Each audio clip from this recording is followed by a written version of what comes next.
부터는 사도신경 고백하심으로 예배를 시작하도록 하겠습니다. 화면 보시면서 함께 사도신경 고백하겠습니다. 전능하사 천지를 만드신 하나님 아버지를 내가 믿사오며 그의 아들 우리 주 예수 그리스도를 믿사오니 이는 성령으로 잉태하사 동정녀 마리아에게 나시고 본디오 빌라도에게 고난을 받으사 십자가에 못 박혀 죽으시고 장사한 지 사흘 만에 죽은 자 가운데서 다시 살아나시며 하늘에 오르사 전능하신 하나님 우편에 앉아 계시다가 저희로서 산자와 죽은 자를 심판하러 오시리라. 성령을 믿사오며 거룩한 공예와 성도가 서로 교통하는 것과 죄를 사하여 주시는 것과 몸이 다시 사는 것과 영원히 사는 것을 믿사옵나이다. 아멘. 나오세요. 우리 함께 찬양하도록 하겠습니다.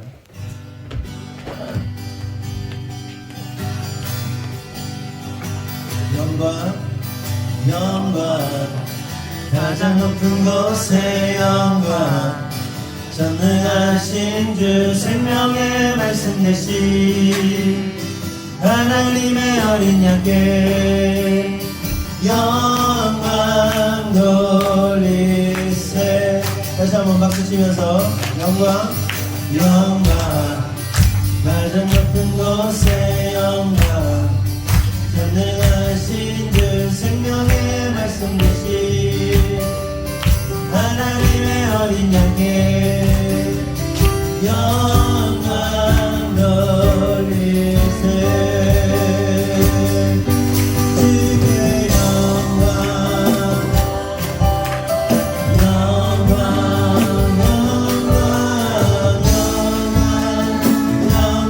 돌리세.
이름 높이세 주 예수의 이름 높이세 온 땅을 걷는 이발처럼 모든 사람들이 보며 그의 진리를 알리 주 예수의 이름 높이세 온 땅을 걷는 이발처럼 모든 사람들이 보며 그의 진리를 알리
주를 위한 이곳에 예배하는 자들 중에 그가 찾는 이 없어 주님께서 슬퍼하시네.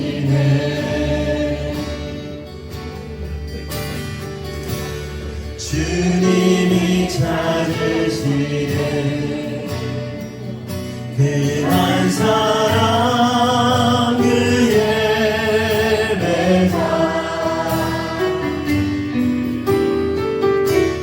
내가 그 사람 되기 간절히 주께 예배하네.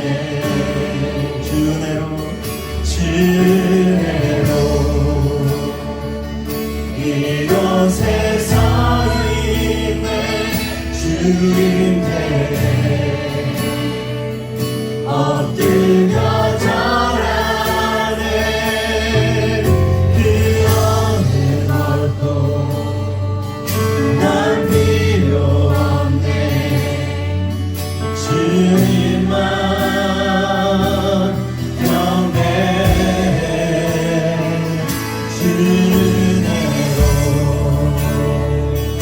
이곳에 서 있네. 주님께 엎드려 절하네. 그 어느 것도 난 필요 없네. 주님만 경배해. 주를 위한 이곳에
기도할 때 하나님 우리가 참된 예배자 되게 하여 주시옵소서. 주님이 찾으시는 그런 예배자 되기를 원합니다. 우리의 생각과 우리의 뜻과 우리의 의로 나아온 예배가 아니라 예수 십자가 공로 의지하여서 주님을 의지하는 예배 되기를 간절히 소망합니다. 우리가 그런 마음으로 다같이 주여 한번 기도하겠습니다. 주여!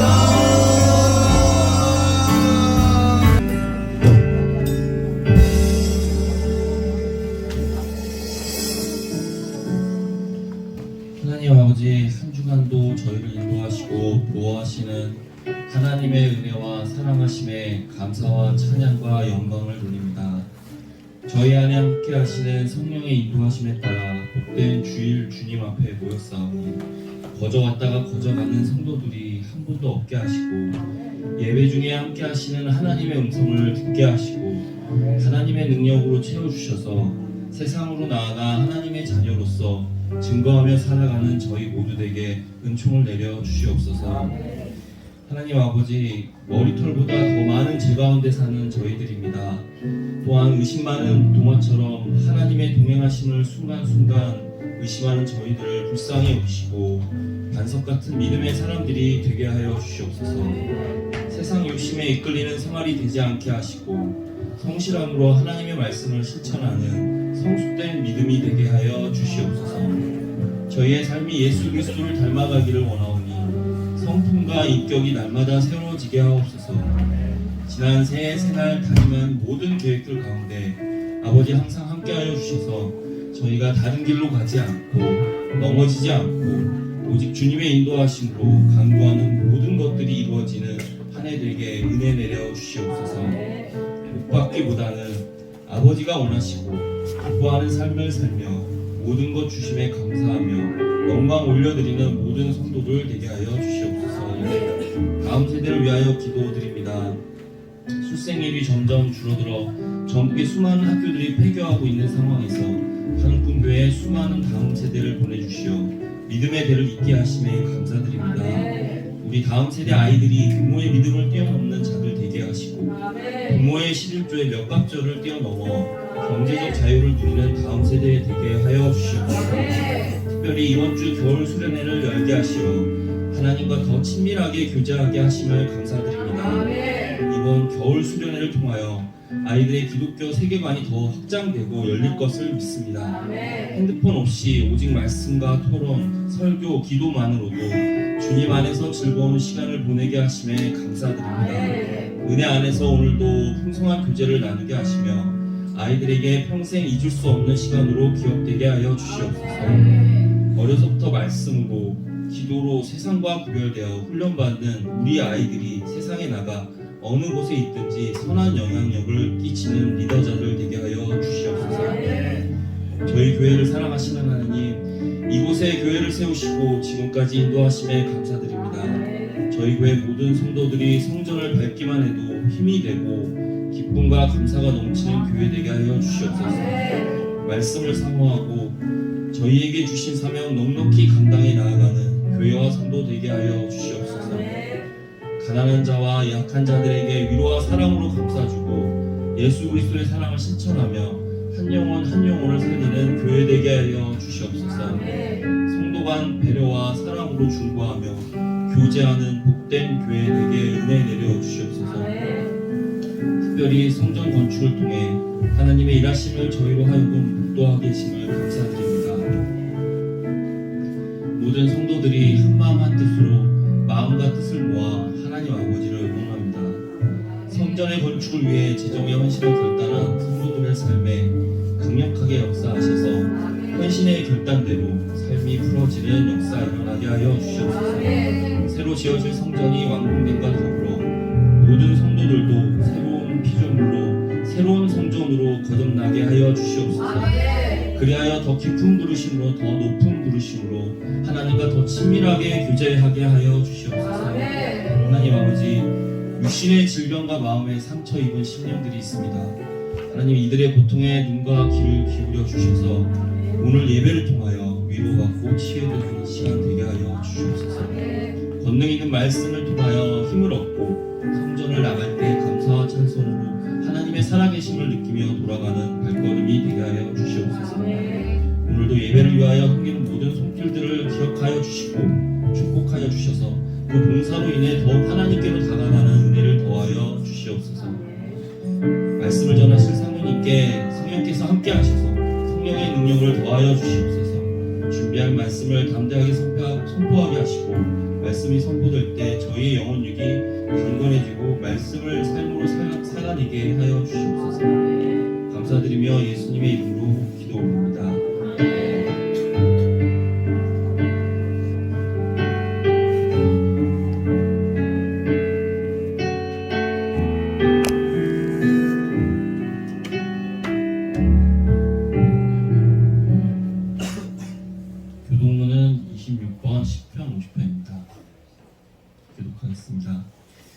백성아 들을지어다. 내가 말하리라. 이스라엘아 내가 내게 증언하리라. 나는 하나님 곧 내 하나님이로다.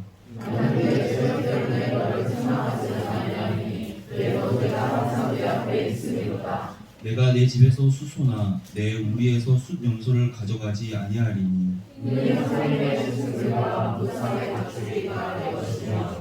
산의 모든 새들도 내가 아는 것이며 들의 짐승도 내 것이미로다.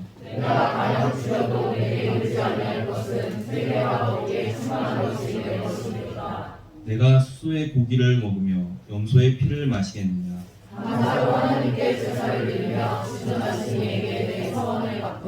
하나님의 나를 부르라. 내가 너를 건지리니 내가 나를 영화롭게 하리로다. 성우님께서 기독교 세계관이라는 제목으로 말씀을 주시겠습니다.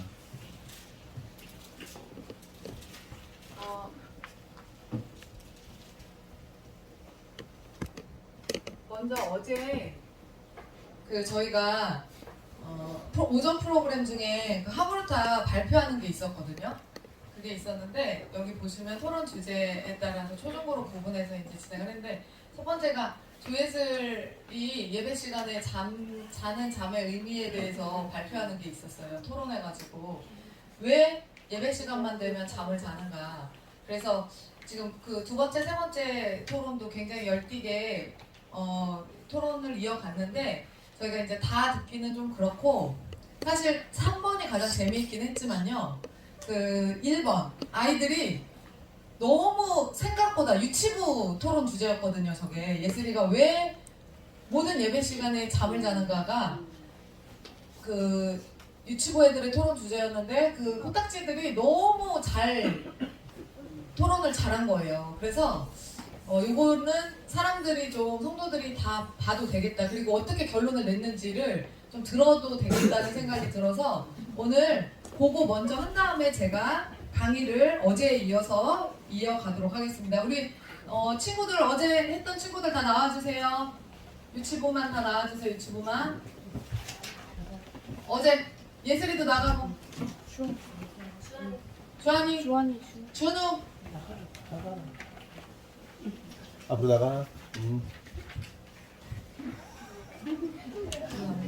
자, 그럼 예슬이가 이 토론의 당사자이기 때문에 자기 변론을 하는 것을 이제 예슬이가 적었는데요.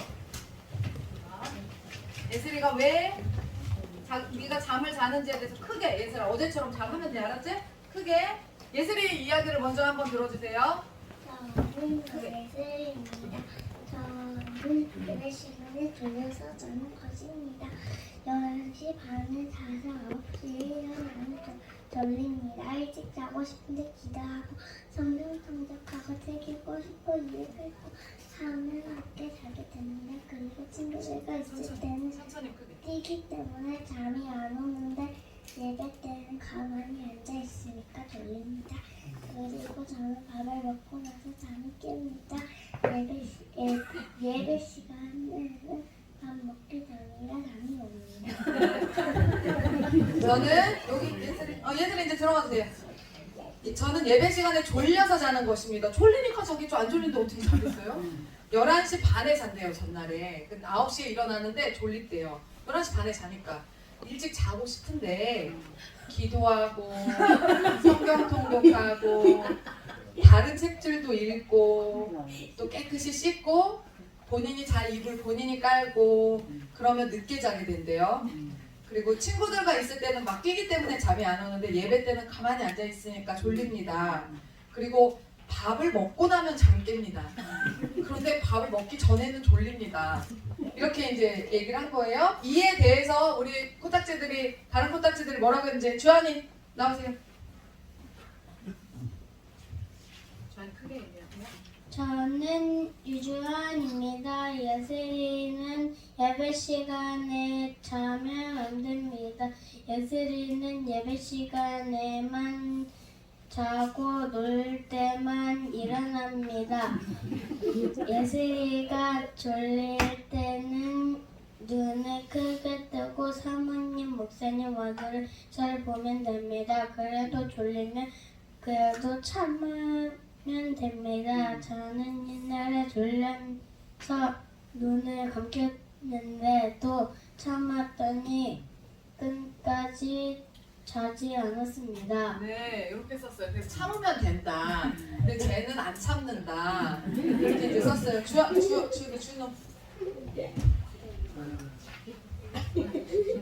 저는 강준호입니다. 예전에는 예배 시간에 자면 안 됩니다. 10시 반에 자면 졸립니다. 일찍 자야 10시 반에 안 졸립니다. 일찍 자야 합니다. 그리고 잠이 오면 예배 전에 화장실에 갔다 하고 그리고 잠이 오면 예배 전에 화장실에 가서 세수를 하고 오면 됩니다. 예배 화장실에 가서 세수를 하고 오면 됩니다. 그리고 예슬이는 평소에 교회에서 잠을 자기 때문에 집에서 잠이 안 오는 것입니다. 그래서 교회에서 자는 습관이 되었습니다. 그래서 고쳐야 합니다. 우리 애들 수준이 이렇습니다. 자, 시원이 크게 할 수 있죠? 시작. 저는 내시원입니다. 천천히. 예슬이 누나는 예배 시간에 자면 안 됩니다. 저는 몇 시에 잠을 잡니다. 예슬이 누나가 일찍 자면 됩니다. 그리고 잠이 오면 교회에 오기 전에 목욕을 하면 잠이 깹니다. 그리고 예배 시간에 자면 사모님한테 혼냅니다. 사모님한테 뒤지게 그러면 예배 시간에 잠을 안 잡니다. 그리고 가만히 있어서 졸리면 옆에 친구들이 깨워주면 됩니다. 아멘. 하나님한테 뒤지게 맞으면 안 됩니다. 그렇게 했어요. 이게 선생님이 뭐 너 이렇게 해 이렇게 한 게 아니라 진짜 자기들이 자기 생각을 써서 이렇게 발표를 한 거예요. 이게 세계관이거든요. 아, 예배 시간에 자면 안 되는 거구나 라고 생각하는 게 예배에 대한 아이들의 가치와 인식이 잡히는 거예요. 그래서 그러니까 제가 그러니까 피곤하니까 그리고 어린 아이이기 때문에 아직 자도 된다고 생각할 수도 있으니까 이 관점에서도 얘기해 봐라라고 했지만 아이들은 기가 막히게 이미 다 학습이 된 거죠. 그렇게 말하면 안 된다는 거죠. 그리고 그렇게 생각조차 하면 안 된다는 것이 다 학습이 돼서 이렇게 다 정답들을 이렇게 이야기를 했어요. 네, 그래서 너무 아이들이 잘했는데 어제 이제 녹화를 못 해가지고 바빠가지고 이 애들이 하는 거에 저희가 빠져가지고 녹화를 못 했어요. 그래서 오늘 어른들이 좀 듣고 싶다고 하셔가지고 따로 이렇게 준비를 해봤습니다. 애들 너무 잘했죠? 네.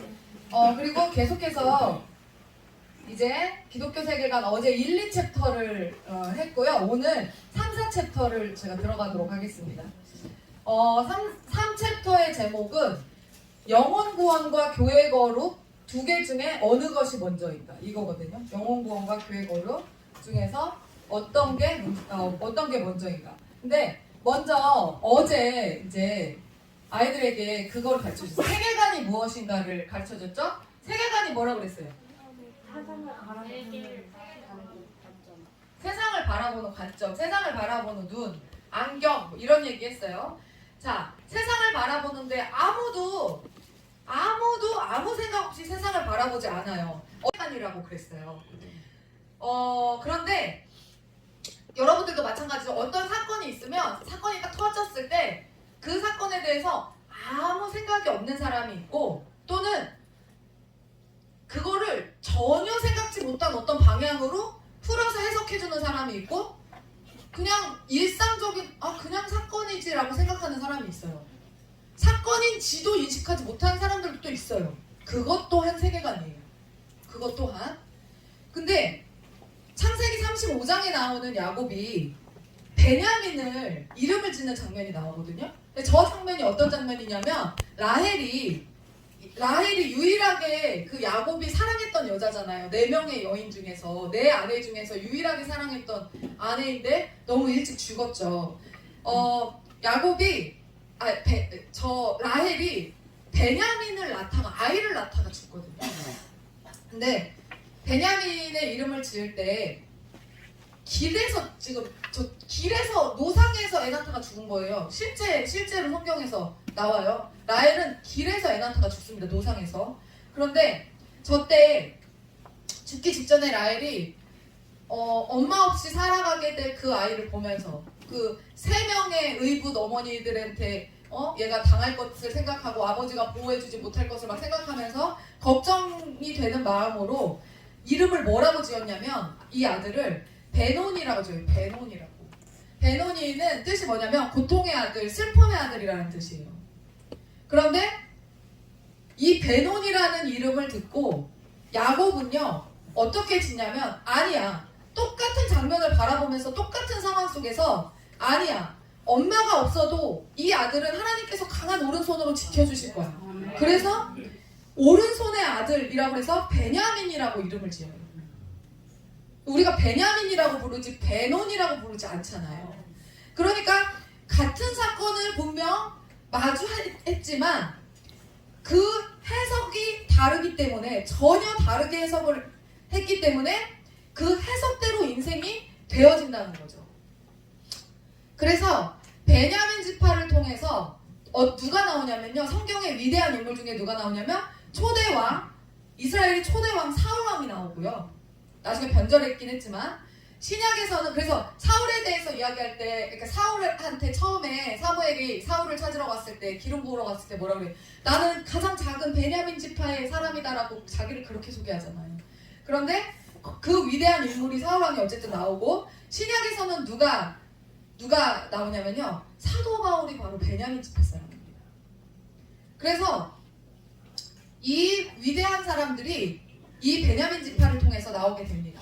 그래서 우리는 사건보다도 그 사건을 어떤 관점으로 해석하느냐가 훨씬 더 우리의 인생에서 중요하다는 사실을 우리가 알아야 되고, 그 해석이 우리의 인생을 결정지을 수 있다. 여러분, 왜 그런 거 많이 들어보시잖아요. 물이 반밖에 안 남았네? 물이 반이나 남았네? 이거 있잖아요. 내가 통장에 돈이 이거밖에 없네? 나 이렇게나 있네? 감사하네? 사고가 났어. 이 정도에서 마친 것이 감사하네? 재수없게 사고가 났네? 해석. 똑같은 관점에서, 그러니까 똑같은 사건을 바라보는데 그 해석. 그리고 그 해석의 차이가 인생을 바꾼다. 기독교적인 세계관이 아닌 인본주의적이고 세상적인 세계관을 가진 사람은요, 그렇기 때문에 신앙 성장이 굉장히 어려워요. 이거는 그냥 상식적인 얘기일 거 아니에요. 잠깐만요. 자, 제가 이게 많아서 제가 웬만하면 스킵할 거예요. 인본주의적인 세계관, 또 세상적인 세계관을 가진 사람은 인본주의적인 시각으로 교회에서 일어나는 어떤 일들을 바라보면 해석이 인본주의적으로 될 수밖에 없습니다. 왜곡되어 있는 거죠. 대단히 많이 왜곡되어 있어요. 그래서 그 세계관으로 고정되어 있는 사람은 설득이 매우 어렵습니다. 여러분, 저는 시사 되게 좋아하거든요. 정치도 되게 재밌어서 즐겨보는데, 대정부질문 같은 거 할 때 보시면 야당하고 여당하고 싸울 때 보잖아요. 그럼 진짜 재밌거든요. 되게 재밌는데, 그게 거기서 진짜 둘이 똑같은 사건을 같이 바라보는데 어쩜 저렇게 해석이 차이가 날까? 어쩜 저렇게 관점이 다를까? 정반대의 입장을 이야기를 해요. 그걸 보면서 세계관이 정말 저렇게 중요한 거구나 라는 생각을 하게 되거든요. 왜곡된 시각으로, 인본주의적인 세상적인 세계관으로 기독교 신앙을 해석하고 성경을 해석한다? 답이 나오지 않습니다. 대단히 어려운 겁니다. 그리고 설득이 안 됩니다. 왜요? 왜 그럴까요? 전제가 다르기 때문에. 전제가. 어제 얘기했죠? 결국에 뭐 싸움이라고요? 전제 싸움이에요. 기독교인들은 기독교인들에게 예배가 뭐라고 그랬어요? 오늘 사도신경 외움으로 예배를 시작했잖아요. 그 사도신경에 나오는 그 모든 문장이 진실이라고 믿는 사람들이 모여서 드리는 게 예배예요. 그것을 전제한 사람들이 모여서 드리는 게 바로 예배거든요. 그런데 그래서 여기 보시면 세계관은 뭐냐? 세계를 바라보는 전제의 문제다. 지진을 보면서 사람들이 왜 튀르키예에서 지진이 일어났잖아요. 엄청나게 많은 사람들이 죽었더라고요.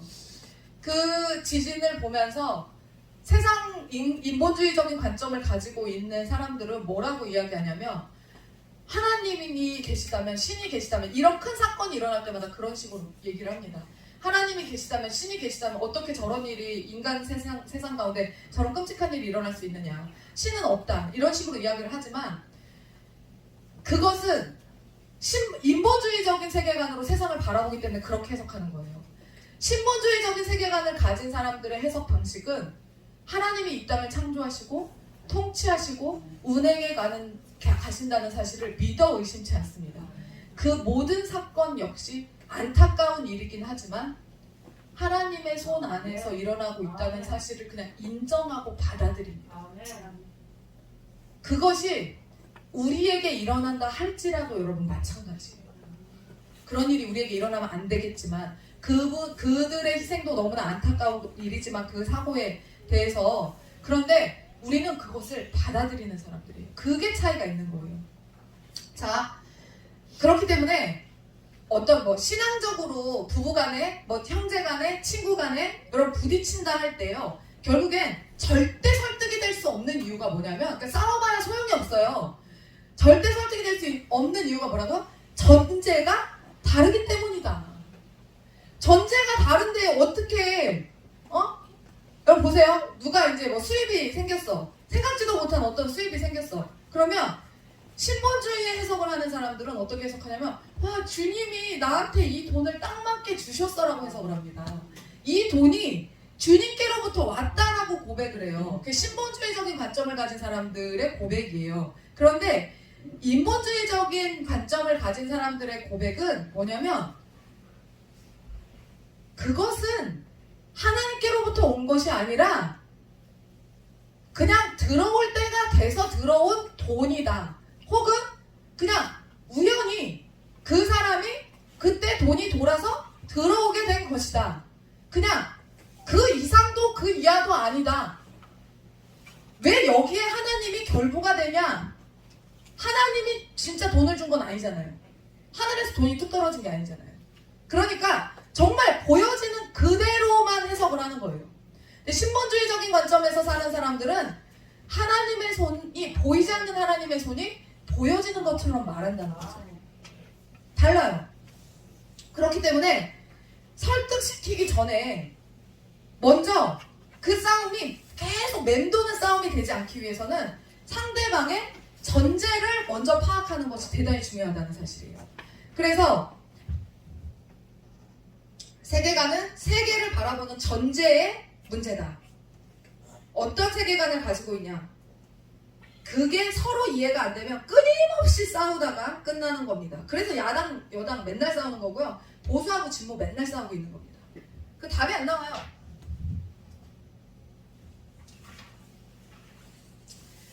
그래서 설득하기 전에 조금이라도 좀 진일보하는 싸움을 하기 위해서는 서로가 좀 창조적인 논쟁을 하기 위해서는 설득하기 전에 뭐를 해야 되냐면 상대방을 이해하려고 노력해야 돼요.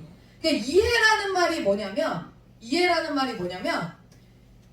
그 중국어에 보면 아주 정확하게 둘 다 이해라는 말인데요. 이해예요. 하나는 리지에라는 말이 있어요. 리지에라는 말이 이해고 리아오지에라는 말도 이해거든요. 똑같이 우리말로 하면 둘 다 이해예요. 근데 리지에는 어떤 이해냐면요. 지금 어떤 얘기를 상대방이 했을 때 그냥 그 말을 이해했다, 알아들었다는 뜻이에요. 알아들었다. 그런데 리아오지에라는 단어는 어떤 단어냐면요. 그 말의 의미는 당연히 알아들었고 그 숨은 뜻, 의도 왜 저 사람이 그 얘기를 하게 됐는지 아주 깊은 차원의 이해함이 그 안에 들어있는 단어가 리아우지예요.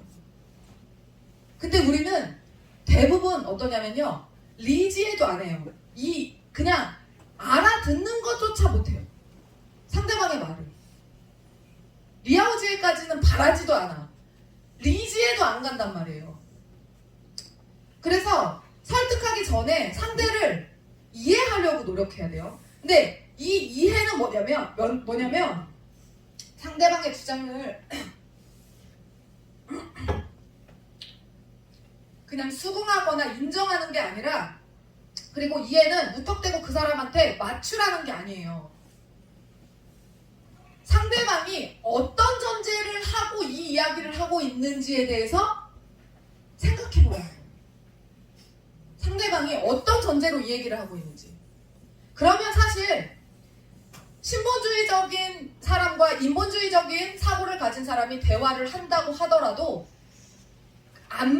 분명 안 맞죠. 맞을 수가 있겠어요, 그게? 그런데 크게 부딪히지 않아요. 우리 강 집사님이 그 설날에 이야기를 이제 올해 늦게까지 이야기를 하는데, 강 집사님이 계속 전제를 이야기하는 거예요. 얘기를 할 때 전제를. 어떻게? 사모님, 이게 안 믿는 사람이라고 생각하고 들으세요. 이렇게 전제를. 하나도 기분 나쁘지 않았어요. 그래서 어떤 이야기를 할 때 그냥 막 자기를 막 주장하는 게 아니라, 사모님, 내 전제는 믿지 않는 사람의 입장에서 봤을 때 이런 식으로도 생각할 수 있다라고 전제하고 말씀드리는 거예요 라고 전제를 계속 까는 거예요. 그러니까 그걸 전제하지 않았으면 신본주의 입장에서 봤을 때 계속 부딪힐 수 있죠. 그런데 그걸 전제하고 들으면 하나도 그 말이 이상하지 않아요. 전제했잖아. 그래서 부딪힐 일도 하나도 없습니다. 그렇게 되면 그냥 듣고, 아 그렇지, 그런 입장이 있을 수도 있지, 이해하게 되는 거예요.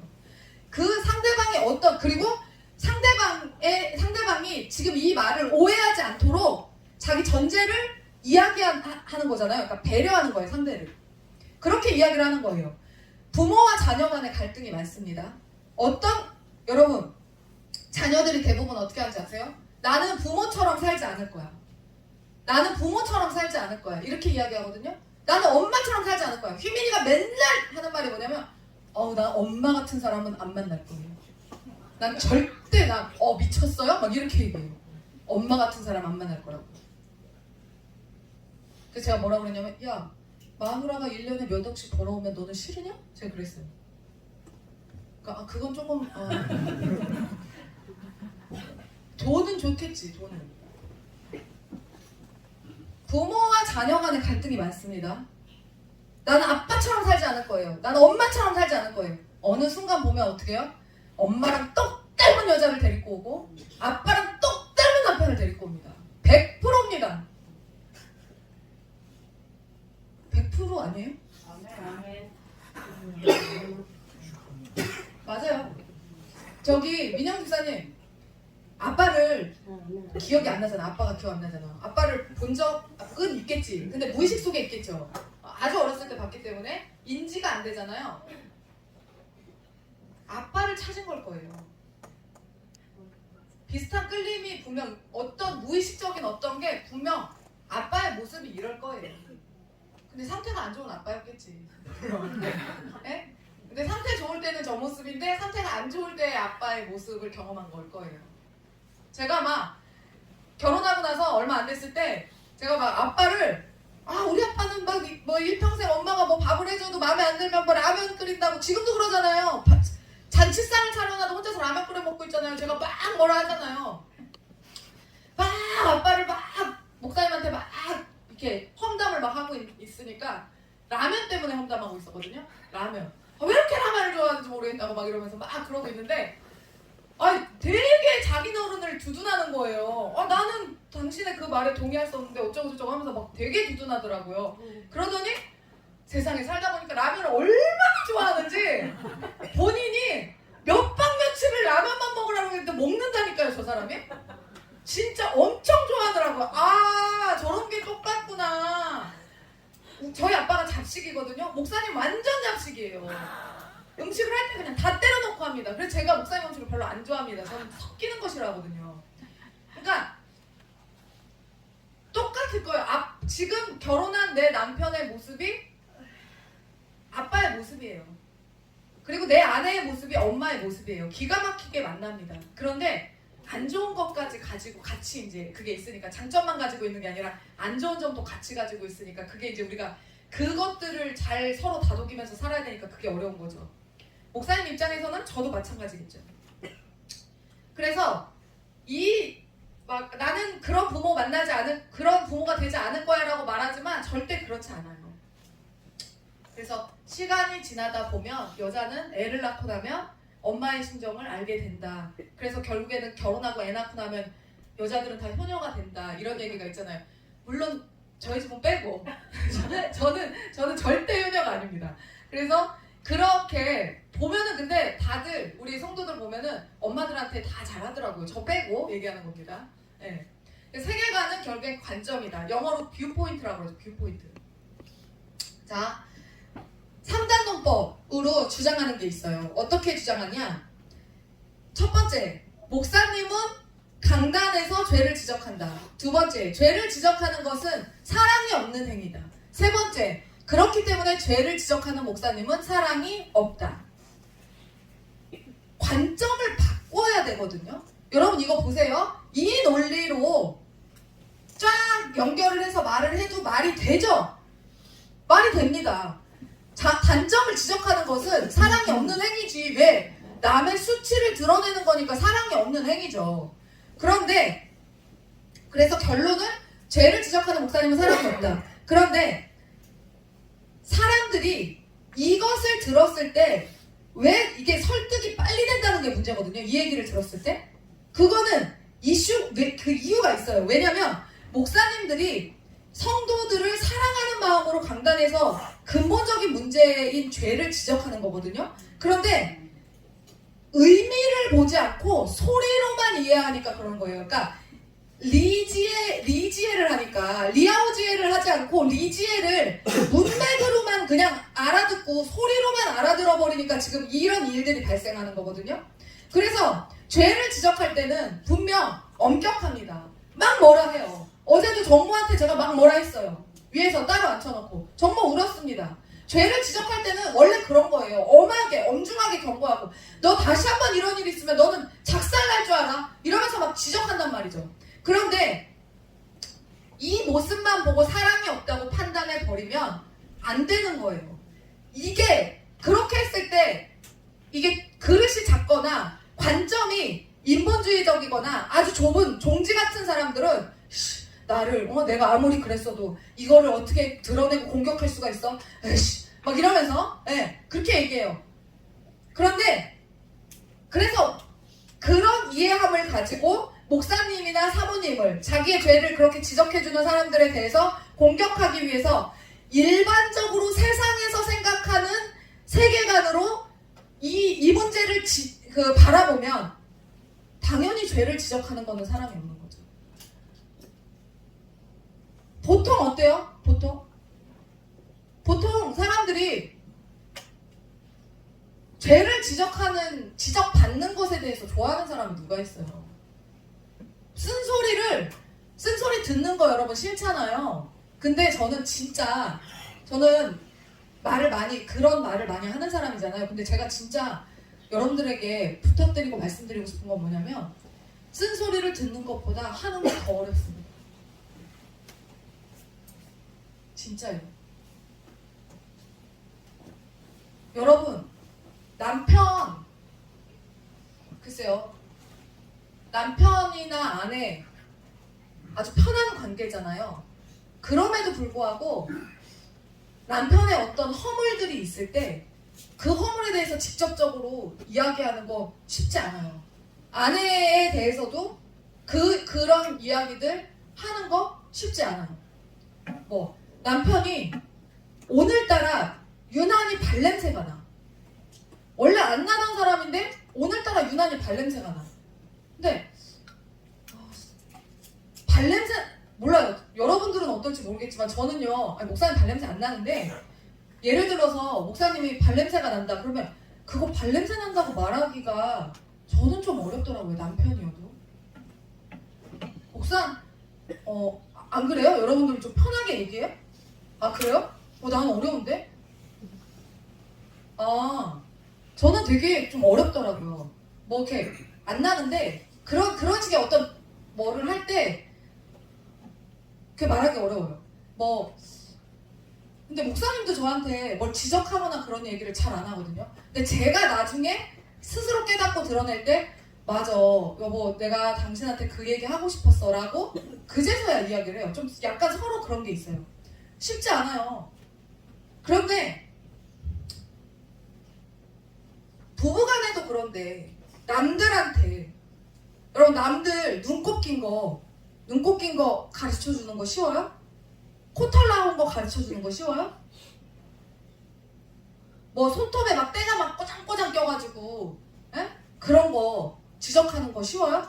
입냄새 난다 그런 거 말하기 쉬워요? 이거 쉬운 사람 있어요? 이런 거? 이거 진짜 말하기 어려워요. 우리가 얼마 전까지 함께 했었던 지체 중에 청소년 중에 그 암내가 나는 친구가 있었어요. 우리 교회를 한 3년 동안 살았었는데 진짜 죽을 뻔했는데 그래서 마지막 회에 함께 했었던 마지막 회에 다 결국엔 어떻게 했어요? 데오드란트를 사가지고 청소년들에게 다 뿌렸죠. 그래서 그리고 액취증 집사님이 강의를 했잖아요. 거기서 기억이 나요? 액취증 강의한 적도 있어요. 그래서 여러분 그게 말하기가 어려운 겁니다. 그런데 도저히 못 참겠으면 얘기를 하지 우리가. 그런데 중요한 거는 하긴 한다. 기어이 하긴 한다. 우리는 끝까지 참진 않는다. 무조건 얘기는 나온다. 그렇게 어려운 겁니다. 이게 남한테 성도의 어떤 진짜 연약함, 어려움, 진짜 모든 성도들이 막 그 성도에 대해서 어려워하고 그거요 알지만 다 꾹 참는 거예요. 다 같이 어렵다고 느끼지만 다 꾹 참는 거예요. 그거를 꾹꾹 참다가 말하는 거죠. 그런데 그게요 결국엔 그거를 듣고 그럼 어떻게 해야 돼요? 반응을 어떻게 해야 돼요? 선하게 해야 돼. 선하게. 근데 그거를 막 이렇게 나가면 인본주의적인 관점에서 딱 생각해서 내 죄를 지적해? 내 연약함을 까? 내 수치를 드러내? 에이씨 쌍! 이렇게 딱 나가면 끝나는 겁니다. 왜냐하면 어떠한 마음으로 여러분들에게 그 이야기를 했는지를 여러분들이 진짜 얼마나 목회자 부부가 얼마나 고민을 하다가 그 이야기를 하는 것인지 10년 묵혔다 하는 이야기도 있고 5년 묵혔다 하는 이야기도 있고 7년 묵혔다 하는 이야기도 있어요. 그래서 여러분들이 그거를 아셔야 돼요. 일반적인 세계관을 거기에 적용해서 죄를 지적하는 거는 사랑이 없는 거야 라고 이야기를 하면 안 되는 거예요. 그래서 죄를 지적하는 목사님은 사랑이 없다? 아니야. 세계관에서 전제를 빼앗긴 거예요. 이게 전제를 빼앗긴 거야. 세상에게 전제를 빼앗긴 거예요. 그럼 어떻게 해야 돼요? 지적하는 게 사랑이야 라고 가르쳐요. 아멘. 이게 전제를 바꿔주는 거예요. 아내가 남편에게 쓴소리를 하건 남편이 아내에게 쓴소리를 하건 그것이 사랑이라는 것을 여러분들이 배워야 돼요. 아멘. 이거를 배우지 않으면 일반적인 세계관으로 전제를 여러분들이 가지고 있으면 부부간에 야 너는 어떻게 나한테 그런 식으로 말을 하냐? 당신이 똑바로 안 하니까 그럴 거 아니야. 야 너는 어떻게 그런 말을 해? 똑같아. 이거 가지고 맨날 싸우는 거예요. 그따위로 밖에 말 못해? 뭐 너는 잘났냐? 이렇게 되는 거예요. 이게 사랑이라는 거를 설득하고 이거를 먼저 가르친 다음에 죄를 지적하잖아요? 그럼 문제가 일어나지 않습니다. 제가 지난주에 사모 모임에 갔는데 어떤 사모님이 교회를 다 정리하고 그 교회가 가정으로 들어갔어요. 월세를 내기가 힘드니까. 그래서 교회를 다 정리하고 가정으로 들어가면서 아주 소수의 성도만 남은 거예요. 그래서 자기네 집에서 매 주일 모여가지고 가정식으로 예배를 드리는데, 거기서 이제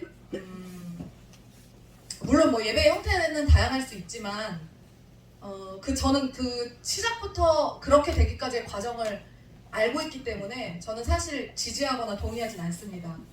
그런데 어쨌든 근데 같이 남아있는 성도가 그랬대요. 40년 동안 그 사모님과 목사님과 함께 신앙생활을 했던 사람이래요. 성도래요. 40년 동안. 그러니까 아기 때부터 목사 사모가 아니던 시절부터 같이 신앙생활 하면서 한 교회에서 큰 거예요. 무슨 말씀인지 알겠죠? 그렇게 해가지고 와서 지금 목회를 하는데 와서 같이 도와주는 그런 성도인데, 40년 동안 그 성도가 그랬대요. 사모님 너무 좋아요. 그랬대요. 어머, 우리끼리 너무 행복하고 너무 좋아요. 정말 교회가 커지는 것도 싫고, 제가 생각하기엔 커질 것 같진 않아요. 근데 커지는 것도 싫고 이렇게만 신앙생활 했으면 좋겠어요. 그래서 그럼 행복한가 보다 그랬더니 그런데 고민이 있대. 그 사모님이. 그래서 뭐요? 그랬더니 40년 동안 신앙생활을 했는데 11조를 안 한대요. 그래서 왜? 어떻게 된 거냐고 그랬더니 그냥 안 한대. 그래서 제가 뭐라고 그랬냐면 안 가르쳤으니까 안 하죠 그랬어요. 안 가르쳤으니까 안 하죠. 그리고 그러면 안 가르쳐도, 제가 또 뭐라고 그러냐면 안 가르쳤어도 목사님 사모님이 제대로만 했어도 따라서 배우는 게 신앙이라고. 근데 목사님 사모님이 제대로 안 하셨기 때문에 안 하는 거라고. 그러니까 목사님 사모님의 전적인 잘못이라고. 여러분, 왜 세상적 세계관으로, 교회에서 일반적 세계관으로 교회에서 일어나는 일들을 해석하는 그 해석에 대해서 그냥 내비두죠? 그냥 왜 그런 일들이 왜 난무하죠? 그런 일들이 왜 판치죠? 동성애를 해석하는데 같은 성경으로 우리가 배웠는데 왜 동성애를 해석하는데 다른 결과가 나오죠? 말이 안 되는 거예요. 그런 결과가 나오면 안 되는 거예요. 동성애를 인정하거나 지지하는 결과가 강단에서 나오면 안 되는데 나오잖아요. 세상적 세계관으로 심지어 성경을 해석하고 있는데, 인본주의적 세계관으로 성경을 해석하고 있는데 내비둔 거예요. 가르치지 않은 거예요. 그래서 그런 일들이 발생하는 거예요. 그래서 인본주의적인 세계관으로 뭔가 들어가려고 할 때 딱딱 잘라줘야 되는 거예요. 그렇게 보면 안 된다. 그 관점을 계속해서 바꿔줘야 되는 거예요. 그게 대단히 중요합니다. 이번 기도회 때 제가 우리 아비가일 방은 이제 아이들이 좀 많다 보니까, 어린아이들이 많다 보니까 기도문이 짧습니다.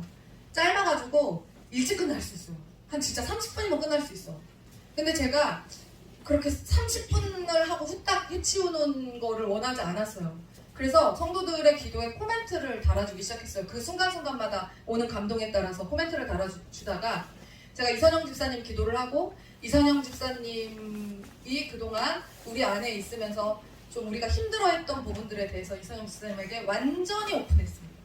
완전히 오픈해서, 집사님 이러이러한 부분들이 성도들이 대단히 어려워했고, 이러이러한 부분들 때문에 성도들이 많이 집사님을 오해할 수밖에 없고 힘들어했던 부분들이 있었다. 그랬더니 이제 그거를 제가 한참을 얘기했거든요. 굉장히 여러분이 어떤 상상을 하든 그 이상의 이야기들을 서영 집사님한테 했고, 같은 방에 있었던 분들이 다 이제 그거를 알아듣고 이제 공감하고 서로 했어요. 그랬을 때 서영 집사님이 정말 감사하게도 그거를 다 흡수했어요. 근데 그게 왜 가능했을까요? 이미 세계관이 그래도 신본주의적인 세계관을 가지고 있는 사람이에요. 그래서 그거에 대해서 그래도 목사님 사모님이 저렇게 이야기를 해주시니까 저거를 들어야 되는구나. 근데 그러고 나서 다음날에 집사님이 자기의 죄에 대해서 고백을 하는데, 기도의 시간에 하나님, 제가 그렇게 말하는 것이 이상한 것인 줄 정말 몰랐습니다 라고 고백을 합니다. 제가 그렇게 얘기하는 것이 다른 성도들, 다른 사람으로 하여금 당황하게 하는 것이라는 사실을 저는 정말 몰랐습니다. 이상하게 생각 생각했던 적이 단 한 번도 없어서 그걸 일상처럼 그런 식의 행동들을 해왔습니다. 그런데 사모님의 입술을 통해서 그것이 잘못된 것이라는 것을 깨달았습니다. 제가 마음이 너무 아팠어요. 부모로부터 배웠어야 하는 것을 가르쳐주지 않은 거야. 왜냐하면 신앙생활을 안 하던 분들이니까. 그래서 그것을 서영수쌤한테 이야기했고 서영수쌤이 잘 받아들여서 대단히 제가 감사하게 생각해요. 그래서 인본주의적인 관점, 세상적인 관점으로 이렇게 이야기할 때 목사님이 죄를 지적했을 때 목사님은 사랑이 없으니까 저렇게 죄를 지적하지. 아니 나는 사랑이 정말 많아. 내가 얼마나 성도들을 사랑하는데 라고 목사님이 아무리 변명해도 안 들어가. 인본주의적인 세계관으로 이미 세팅이 되어 있기 때문에. 전제를 빼앗겨버렸기 때문에 내가 성도들을 사랑하기 때문에 그렇게 하는 것이야 라고 논리가 먹히려면 그 전에 세계관을 바꾸는 작업을 해야 돼요. 자 그러면 이거 다 같이 읽어볼까요? 시작. 예수께서 이르시되 마음을 다하고 목숨을 다하고 뜻을 다하여 주 너의 하나님을 사랑하라 하셨으니. 네. 자 예수님께서 잠깐만요. 그리고 두 번째 시작. 이것이 곧 주제의 배경이요 주제가 돌아가니 내 의를 대적하지 사랑하라 하셨으니 이 두 계명이 율법과 선지자의 계명이니라. 여러분 예수님이 왜 말씀하시면서 첫 번째, 두 번째라고 말씀하셨을까요? 우리의 사고의 전제는요.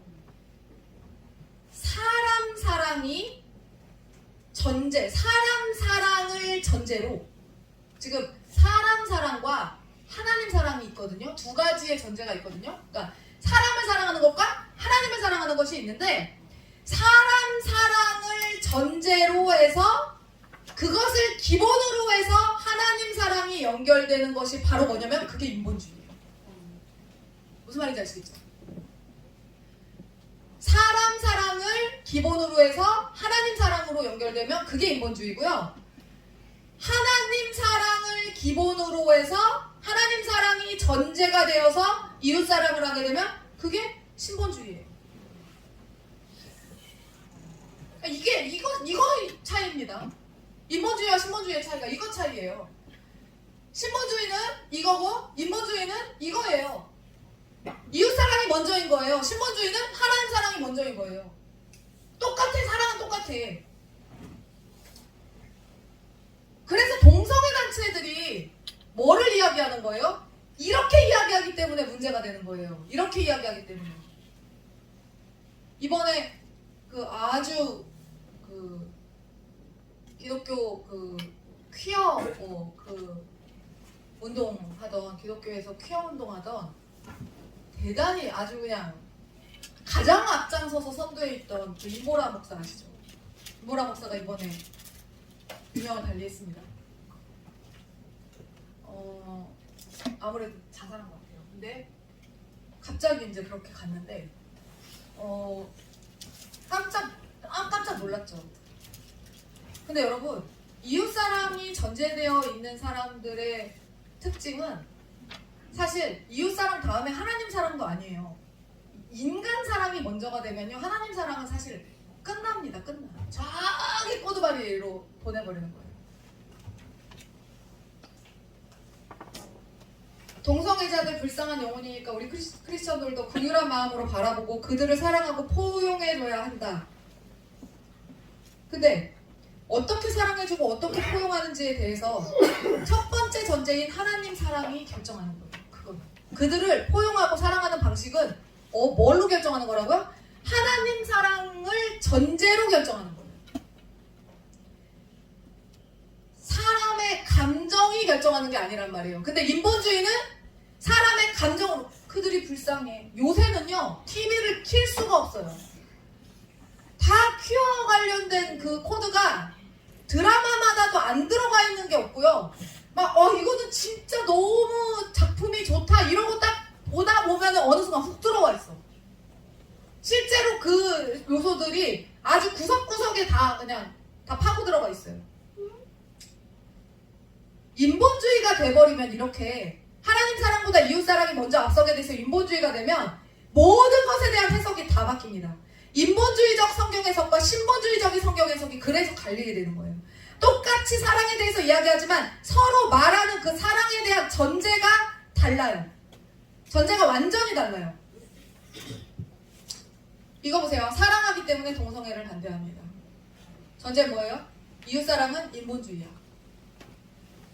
하나님의 사랑은 감정에 의한 것이 아니다. 하나님 사랑보다 이웃 사랑이 먼저인 거.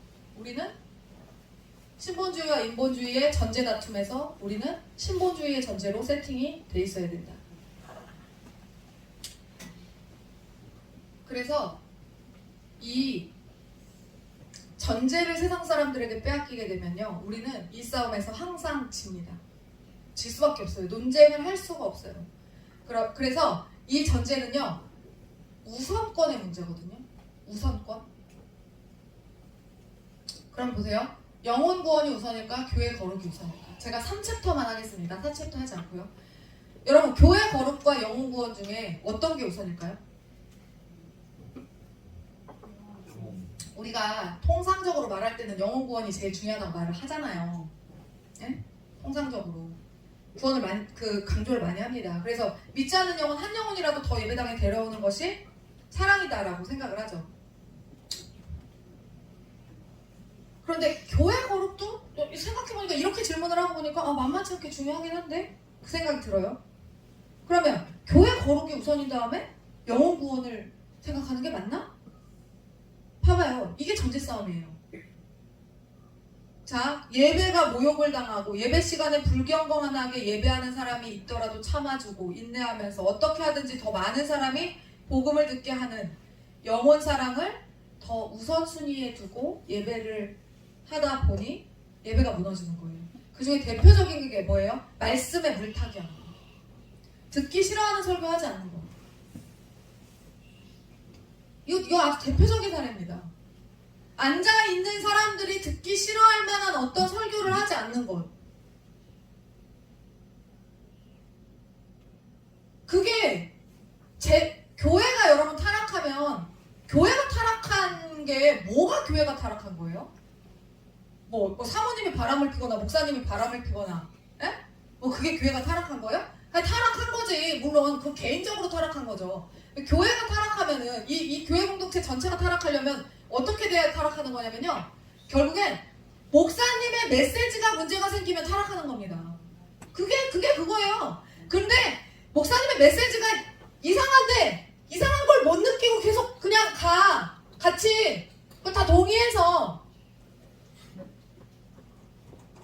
제가 막 되게 유명한 한국 기독교의 대단히 유명한 목사님, 막 굉장히 많이 존경받는 그 어떤 장로교 목사님, 아주 그 유튜브에 쇼츠가 굉장히 많이 뜨더라고요. 그래서 이렇게 들어보면 어느 날은 뭐를 까고 어느 날은 뭐를 까고 막 까 사람들이 막 열광해요. 부자 성도가 굉장히 많을 거예요, 그 교회에. 그런데 어느 날은 이제 뭐를 까냐면 골프를 까는 거예요. 골프. 자, 골프를 여러분 저한테 골프 치자고 하지 마십시오. 그러면서 골프를 쳐서 골프의 재미가 들리면 제가 성경 설교 준비 안 하고 골프를 하겠다고 막 다니면 여러분 감당할 수 있겠어요? 막 이러면서 막 골프 치는 거에 대해서 목사가 그렇게 이제 거룩하지 못하다는 이야기를 하는 거예요. 골프를 치는 것에 대해서. 자, 목사가 골프 치는 건 거룩하지 못하고 그럼 장로님이 그럼 거기에 골프 치는 장로님 없었을까요? 우리 여기 골프 치는 집사님들 손 들어봐요. 남자들 손 들어봐. 골프 칠 줄 알죠? 치러 다니진 않지. 집사님, 민정이도 골프 치고, 문수 집사님도 스트레스 풀러갈 때 골프 치고. 근데 여러분 보세요. 골프 치면 거룩하지 않은 거예요? 집사님 어떻게 생각해요? 목회자가 골프 치는 거에 대해서 어떻게 생각해요? 그거는 달리 봐야 될 문제라고 저는 생각해요. 목회자와 골프를 등치시키는 건 다른 문제고 네. 달리 봐야 될 거라고 저는 생각해요. 그러니까 그 목사님은 목회자가 여러분 보세요. 저는 그렇게 생각하거든요. 운동은 목회자가 저는 골프를 운동으로 봅니다. 이게 전제의 차이예요. 목사님은 안 쳐요. 우리 목사님 골프를 칠 생각도 없어요. 그런데 골프 치는 목사님들 대단히 많습니다. 그러면 여러분 중에 골프 치는 목사님은 괜찮고 안 괜찮고 축구하는 목사님은 괜찮아요?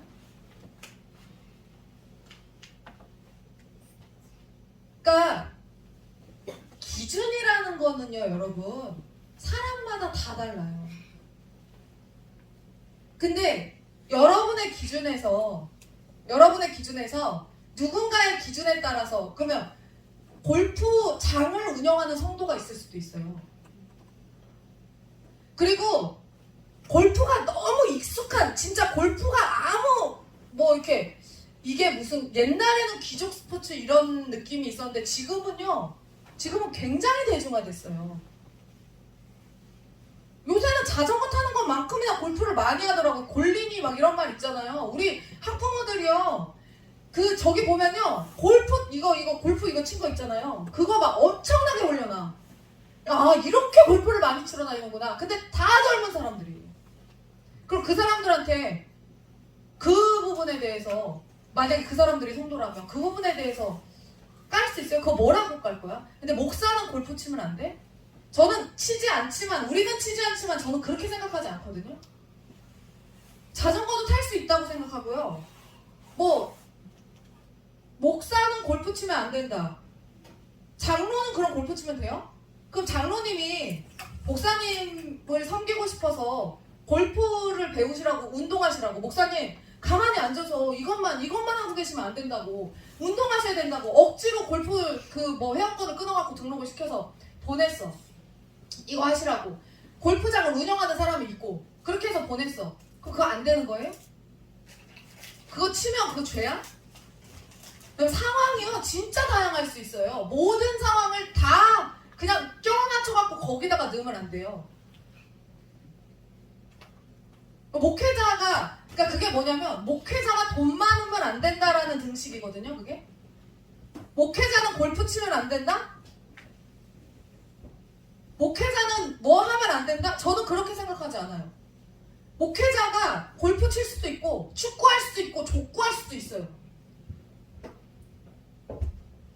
우리 지방에 재작년에 성지순례를 갔었는데 신광교회 목사님이 굉장히 몸이 안 좋으셨어요. 그분이요 일평생 교회 건축을 5번 하신 분이거든요. 진짜 일평생 교회 건축하다가 병이 와서 나중에는 주일 성수도 못하는 이게 설교를 못해가지고 쓰러져서 결국에는 은퇴를 되게 빨리 하셨어요. 조기 은퇴 정도가 아니라 되게 빨리 하셨어요. 그렇게 되신 분인데 이제 성지순례를 가야 돼서 갔어. 돈을 냈으니까 갔어. 그런데 여행을 할 기력이 없는 거예요. 일평생을 성전 건축하는데 다 힘을 쓰고 여행을 할 기력이 없어. 그래서 여행을 못 가겠다. 유럽에 도착하자마자 나 돌아가겠다라고 하고 비행기 티켓을 끊어달라 해서 돌아가겠다 해서 오려고 했는데 다른 사람들은 이제 이 사람 때문에 투어가 종료되면 안 되잖아요. 그러니까 다른 사람들은 진행을 하고 그래서 다른 어떤 목사님, 친구 목사님이 남아서 이분을 설득시킨 거예요. 김 목사, 나 오늘 여행 안 갈게. 우리 골프나 치러 갑시다. 그래서 거기서 둘이만 남아가지고요. 그냥 하루 종일 푸른색 잔디 보면서 거기서 둘이서 골프를 쳤대요. 그냥 그것만 했대. 이틀을 쉬었대요. 그래서 아무것도 안 하고 그것만 했대요. 그러고 나서 힘을 얻어서 나머지 일정들을 다 소화하고 돌아오셨대요. 근데 그러고 나서 은퇴하셨어요. 여러분 그러면 그거 죄예요? 그렇게 해서 좀 그 기운 차리는 거 그거 죄예요? 일평생 모든 목회자들이 얼마나 교회와 하나님을 위해서 성도들을 위해서 헌신하고 희생하는지 여러분 그거 와 그렇게 했는데 그거 한번 치면 좀 안 돼요? 그거 죄예요? 유일하게 이 사람이 운동이 맞는 게 있잖아. 우리 현인아 집사님 자전거 타라 그러면 자전거 타요? 왜 안 타요? 집사님? 안 맞아요 자전거가. 저 사람한테 여러분들의 기준에서 자전거 타라고 하면 못하는 사람한테 자전거를 타라 그러면 그게 되겠어요? 근데 어떤 사람들은요 족구가 되게 잘 맞아요 목사님들. 그래서 막 족구를 엄청 잘해 선수급으로 잘하는 목사님들 있어요. 그분들은요 족구 시험하면 난리가 납니다. 그리고 족구를 위해서 사는 것처럼 살아요. 막 마치 축구를 그렇게 하는 목사님들도 있어요. 그런데 또 골프를 그렇게 하는 목사님들도 있어요. 우리의 어떤 기준과 우리의 전제 중에 대단히 잘못된 전제들이 많이 있다는 거예요. 그래서 그 상황에 따라서 그냥 옛날에 그런 등식을 가지고 목회자들이 여러분 요즘에요 목사님들 사업하는 목사님들 되게 많습니다. 엄청 많아요. 서평신도들보다 돈 잘 버는 목회자들 진짜 많습니다. 우리도 그렇지만 지방에도 되게 그 지사장님들 돈 엄청 번다니까요? 한 달에 저기만 150만 원씩 낸다니까요? 의료보험료만? 한 달에? 엄청 버는 거예요. 근데 그런 사람들이 그분 제네시스 타거든요? 제네시스 타면서 그 제네시스 타면 그 욕먹을 일인가? 그거 아니잖아요. 여러분 우리가 어떤 전제들을 가지고 있는지 한번 잘 생각해 보세요. 네? 그럼 저는 제가 왜 그걸 보면서 골프를 안 치지만 기분이 나빴냐면 진짜 유일하게 운동이라고는 유일하게 조용히 다른 사람 말 안 듣고 다른 거는 다 같이 해야 되잖아. 근데 유일하게 혼자 할 수 있는 운동들이 그냥 이거 하면서 혼자 할 수 있는 운동들이 골프도 혼자 할 수 있잖아요. 자전거 혼자 탈 수 있잖아요. 물론 여럿이 하기도 하지만 그래서 그런 거 그 정도 치는 건데 저 얘기를 들으면 저 설교를 들으면 그 뭐가 되냐? 그 사람은 뭐가 되냐? 그 목회자는 뭐가 되냐?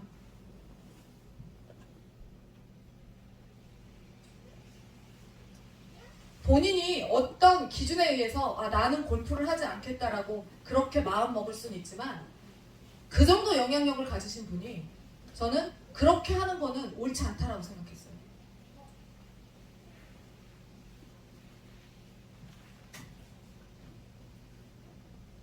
예수 믿는 그럼 자 보세요. 교회 거룩이 우선인가 영혼 구원이 우선인가? 우리가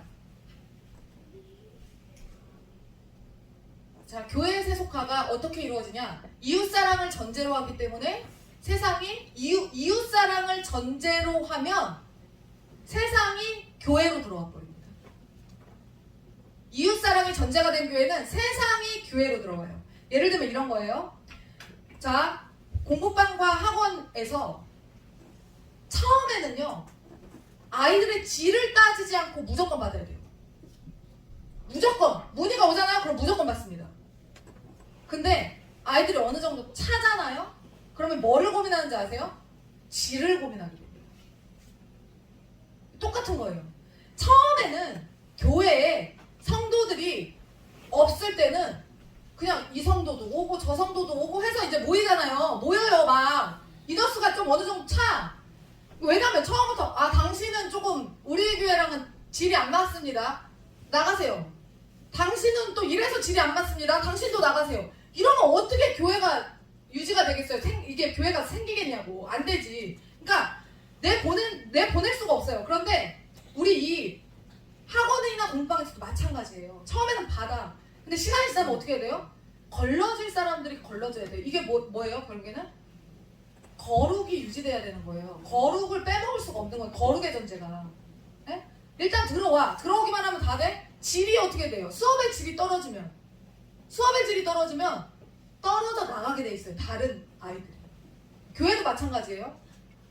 성도들이 들어왔어. 어느 정도까지는 성도들이 모이는 게 좀 필요해서 그냥 둘 수는 있어요. 그런데 시간이 지나면 어떻게 해야 돼요? 반드시 그들의 잘못된 전제로 인해서 교회가 세속화되는 것을 막기 위해서는 우리의 거룩을 점검해야 되는 시즌이 반드시 와요. 그때가 지금인 거예요. 우리 교회는 성전 건축을 앞두고 지금인 거예요. 그래서 그 이전까지 용납됐던 많은 일들이 있었지만 이제는 그렇게 하면 안 돼, 이렇게 하면 안 돼, 나부터도 하지 않을게, 이렇게 되는 거예요. 이걸 하고 있는 거예요. 예수님이 뭐라고 말씀하시냐면 성경의 우선순위는 거룩이 우선이다라고 말씀을 하세요. 자, 다 같이 읽어봅시다. 시작.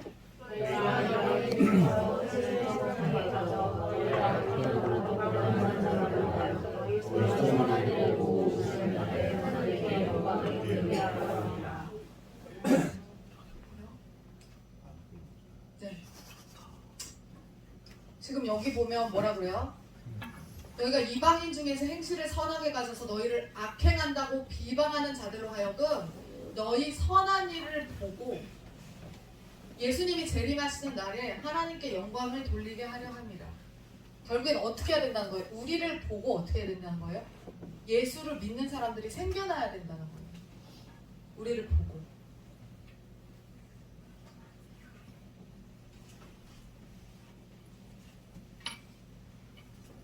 그래서 전제가 바뀌면 모든 것이 무너지게 돼 있습니다. 우리가 막 어떤 것을 주장할 때 어떤 것을 전제로 해서 그 위에 쌓아 올리잖아요, 주장들을. 그게 전제가 딱 바뀌잖아요? 그러면 모든 것이 바뀌게 돼 있어요.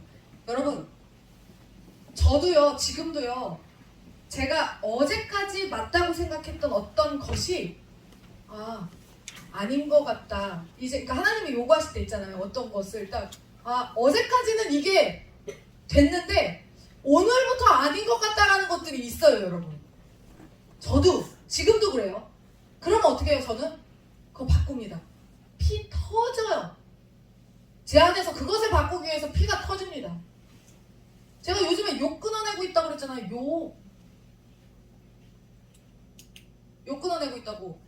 진짜 힘들어요. 왜냐면 제가 왜 어렵냐면 저 끊어낼 건데 끊어내고 있는데 전 진짜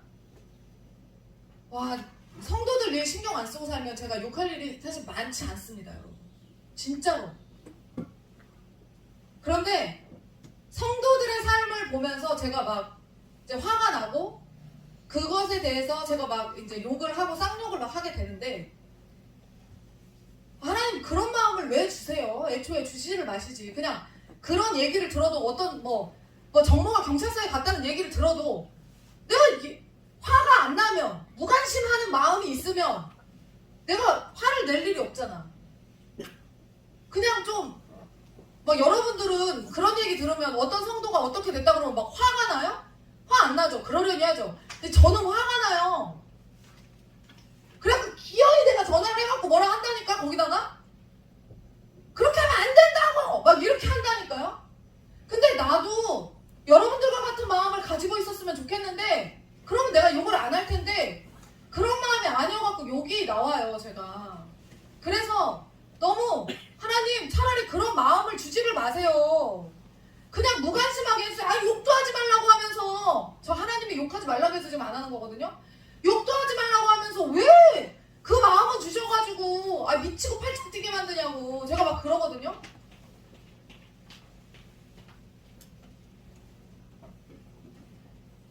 근데 이 선한 행실을 우리가 가져야 되는 이유가 뭐죠? 그 다음 스텝이 있기 때문에 지금 이것을 하나님 준비시키신다고 생각하기 때문에 제가 순종하는 거예요. 근데 진짜 미친 듯이 힘들어요. 정말. 욕을 한 2주 동안 하나도 안 하다가 이한비한테 결국에는 욕을 제가 아주 그냥 진하게 했는데 제가 이렇게 이런 거죠. 떡볶이를 사오라고 했어요. 밥을 저희가 점심을 막 굶을 때가 많거든요. 너무 배고파서 떡볶이를 사오라고 했는데 떡튀순을 카드를 바꿔갖고 3만원치를 사온 거예요. 3만원치. 2만 얼마지. 28,000 얼마지? 조용히 해. 계속 중에 3만원치를 사온 거예요. 떡볶이 튀김 순대를 3만원치. 막 야! 아 근데 저 물어보고 싶었거든요. 나만 하나나?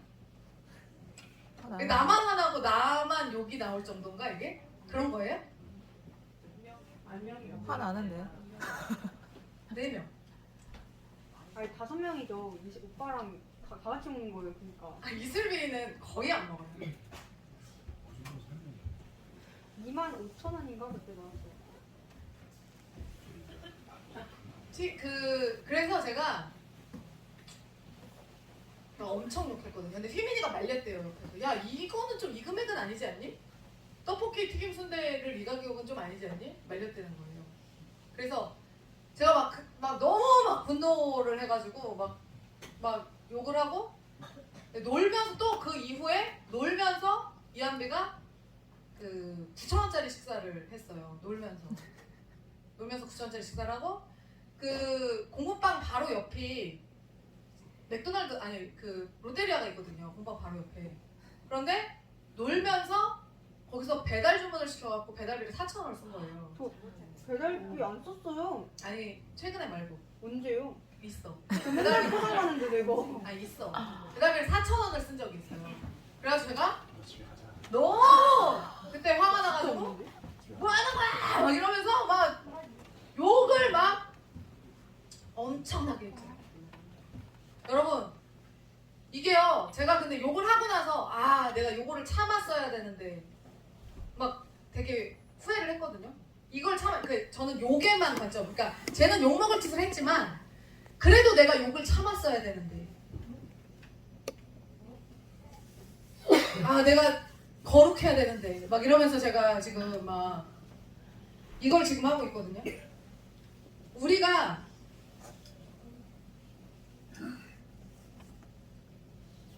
우리가 이 거룩이 먼저냐 영혼 구원이 먼저냐라는 전제를 두고 이야기를 할 때 어떤 전제를 가지고 있느냐에 따라서 신본주의, 인본주의의 관점이 나뉘고 여기를 보면 여러분 신본, 인본 다 뭐예요? 뿌리를 어디에 두느냐의 문제잖아요. 나무를 보면 나무의 뿌리는요 결국에는 전체를 의미하는 거예요. 나무의 뿌리는 어떻게 뿌리가 잘린 게 어떻게 자라서 올라올 수가 있겠냐는 말이죠. 그러니까 내 뿌리가 어디에 있는지 내 뿌리를 빼앗기지 않기 위해서 여러분 뿌리를 지키면요 잎과 열매는 당연히 올라옵니다. 근데 우리가 뿌리를 놓치면 잎과 열매를 당연히 못 봐요. 뿌리가 제일 중요한 거예요. 그래서 이 개념이 가장 잘 요약된 구절이 바로 마태복음 6장 33절 말씀에 다 같이 읽어볼까요?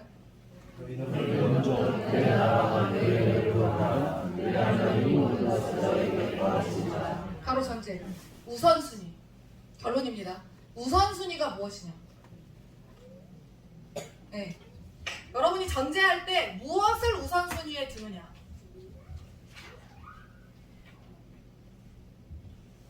무엇이 우선순위인가? 무엇이 전제인가? 세상에서 내가 먼저 성공해서 하나님께 영광 돌리겠다. 이거 되게 많습니다. 이거 내가 세상에 탕자가 그런 거예요, 여러분.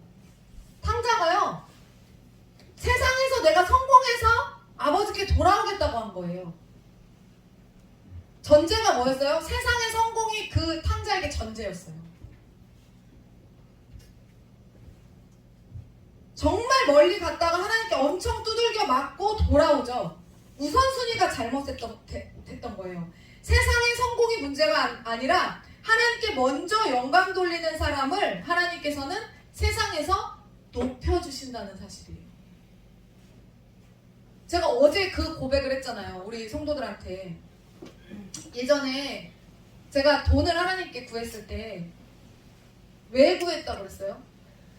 내가 돈을 쓰려고 하나님 제가 좋은 옷 사고 싶어서 좋은 옷 입고 싶어서 좋은 거 먹고 싶어서 돈 좀 주세요라고 구한 게 아니라 교회 일을 하다 보면 계속 재정이 부족한 거예요.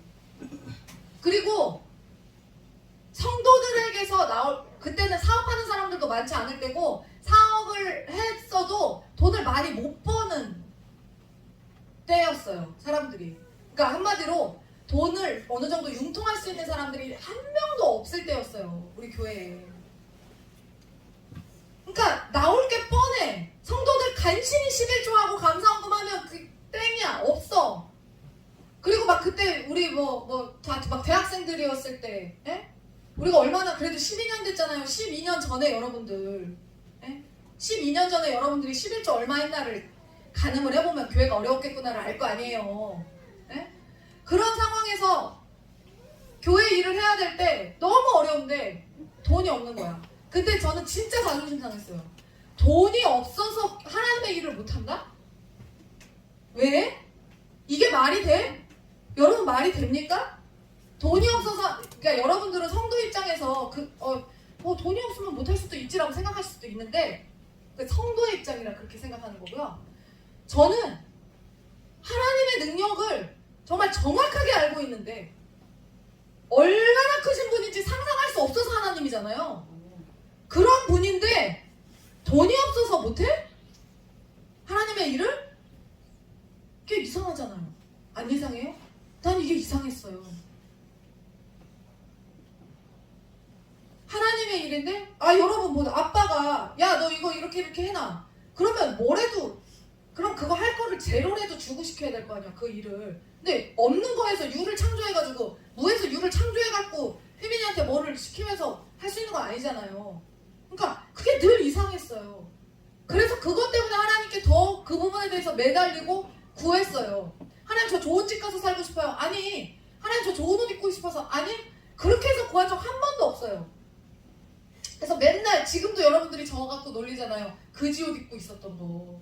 에? 누더기 옷 입고 있었다 사모님. 맨날 누더기 옷 입고 있어서 그것 좀 입고 있지 말라고 그랬다. 저는 그런 게 아무렇지도 않았던 사람이에요. 근데 지금 우리 공부방에 그런 엄마들이 오거든요. 베트남 쪽 엄마들이 막 몰려들기 시작을 하는데 엄마들이 진짜 와서 옷 입고 온 거나 말하는 거나 주눅 들어있는 거 보면요. 나 너무 눈물 나는 게 저 예전에 저 10년 전에 막 그 모습이랑 똑같아. 너무 똑같아요. 이 사람이 나 같아. 그래서 제가요 가면서 베트남 엄마들을요 꼭 안아줘요. 이렇게 엄마들한테 대부분 저보다 어리니까요. 이렇게 고생 많죠. 못 알아들어. 그냥 못 알아듣는데 얼마나 있으냐고 이러면서 제가 막 안아줘요. 그러니까 그렇게 꼬질꼬질하고 그렇게 막 돈 없어가지고 옷도 막 그리고 베트남에서 온 아이들은요 다 이렇게 여름 옷을 입고 다녀. 겨울옷 자체가 없는 거예요. 그래서 다 여름 옷 입고 다녀. 다 여름 옷. 양말 잘 안 신고 양말 발목 다 여기 닿는 양말 다 그거 신고 그나마 그게 신은 거예요. 안 신는 애들도 많아요. 그래서 제가 막 이 추위에 왜 그러고 다니냐 애들 막 그렇게 해주고. 그러니까 영혼 구원이 먼저여서 제가 하나님 나라의 확장이 우선이어서 하나님께 재정을 구했더니 지금은 재정과 관계없이 재정이 우리 교회 가운데 어떤 일을 결정하는 데 있어서 재정이 이제는 우선순위가 되지 않아요. 왜? 그러니까 예전에는 재정이 안 되니까 다 커트 무슨 말인지 아시죠? 여러분 지금 왜 넓은 집 이사 못 가요? 돈 없어서 이사 못 가는 거잖아요. 네, 돈이 움직이는데 1순위잖아요. 지금 어떤 의미로 얘기하는지 아시죠? 여러분 왜 우리 롤스로이스 막 이런 거 왜 못 타요?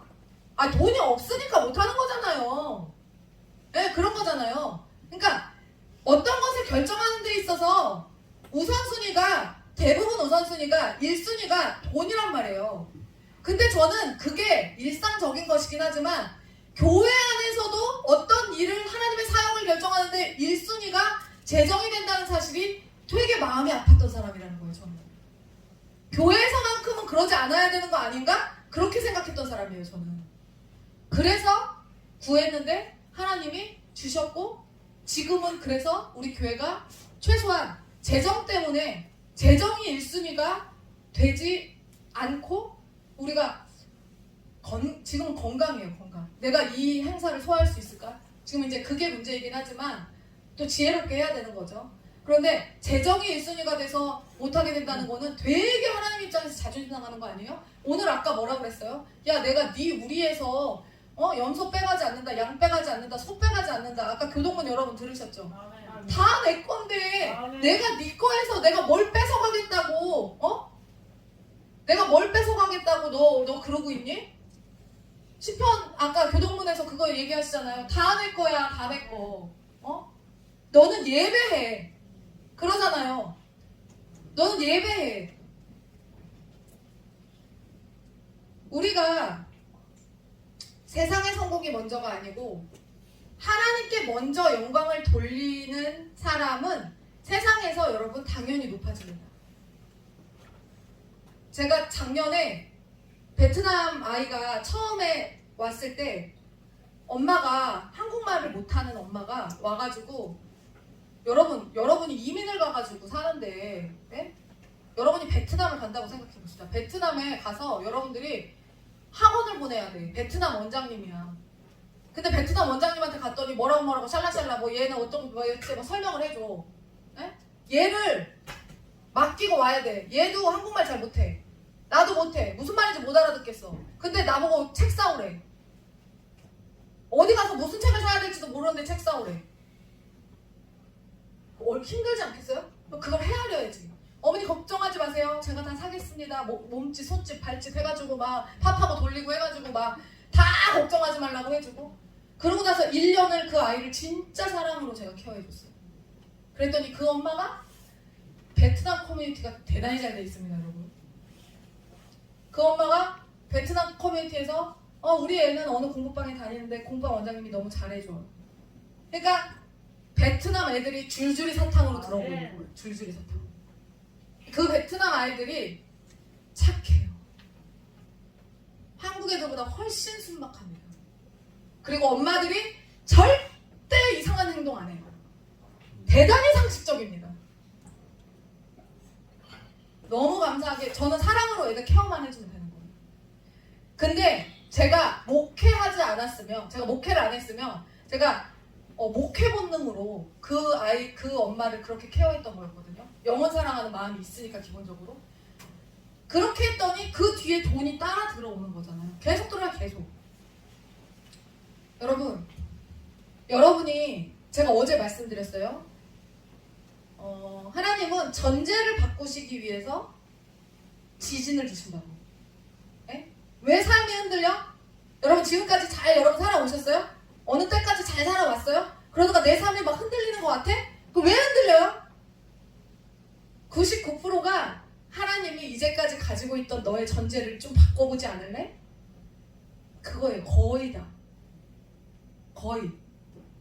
근데 사실은 그러니까 여러분들이 막 잘못 살았어 이게 아니라 하나님이 이제까지는 그냥 지켜보신 거예요. 그냥. 그러니까 저도 마찬가지고 제가 지금 바꾸고 있다고 그랬잖아요. 저도 지금까지는 하나님이 지켜보고 있었던 거예요. 그냥 기다린 거야.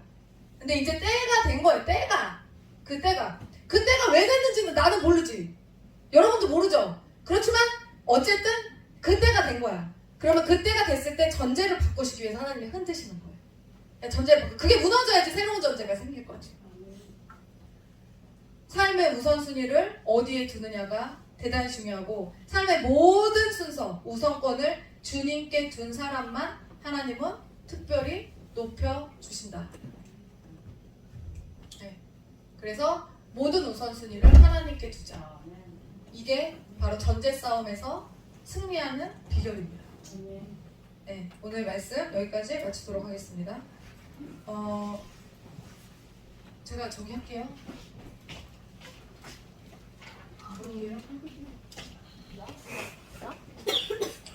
오늘 설거지 제가 기도를 안 했구나. 기도로 마무리를 해야죠. 그냥 네, 기도를 안 해요. 광고할게요. 목사님이 기도해주실래요? 까먹었네요. 자, 오늘 설거지 담당은 강민영, 임다혜, 유혜린, 박혜린. 다음 주 설거지 담당 임민정, 주예숙, 이한빈, 강정모. 다음 주에 대표 기도는 권혜선 집사님입니다. 예배 담당자들 착오 없이 잘 준비해 주시기 바랍니다. 3월 첫째 주에 어린이부 헌신 예배로 드리니까요. 잘 준비해 주세요. 3월 둘째 주부터 3월 둘째 주 수요 예배 3월 8일 금요기도회 3월 10일 이렇게 해서 정상적으로 진행합니다. 3월 둘째 주부터 예배. 그리고 여성교회 온라인 성경 통독 모임 3월 6일부터입니다. 무슨 말인지 아시겠죠? 3월 6일부터 이제 3월 6일부터 다시 달리는 거예요. 방학을 우리가 충분히 했기 때문에 3월달 돼가지고 아 피곤해요 뭐 이런 소리 하면 안 돼요. 그리고 이번 주까지 기도회를 이번 주 금요일까지 해서 기도회를 마치도록 하겠습니다. 기도회 그래서 지금 여러분들 되게 잘 열심히 여러분들 기도 제가 라합방에서 일어나는 일들은 잘 몰라요. 제가 잘 모르는데 저희 거가 너무 바쁘고 막 저희가 항상 늦게 끝나가지고 여러분들이 조금 짧게 끝나죠. 조금 짧게 끝나죠. 우리가 좀 늦게 끝나가지고 좀 그런데 중보기도로 조금 돌아섰죠. 그렇죠. 우리도 그렇게 되더라고요. 그래서 중보기도로 좀 돌아섰으니까 그 안에서 여러분들이 기도문 잘 준비해 주시고 5일만 하면 되니까 조금 힘이 드시더라도 조금만 힘내 주시기 바랍니다. 잘하고 계십니다. 네. 필리핀 선교와 관련된 것은 목사님한테 신청해 주시면 됩니다. 오늘 이 행사를 위해서 준비해 주신 우리 성도님들 너무 감사하고 그리고 우리 학생들도 너무 애썼어요. 네. 그래서 제가 진짜 감사합니다. 불심양면으로 후원을 아끼지 않으신 우리 성도님들 감사합니다. 오늘 충분히 여유롭게 재미나게 즐기시다가 돌아가시면 됩니다. 이상입니다.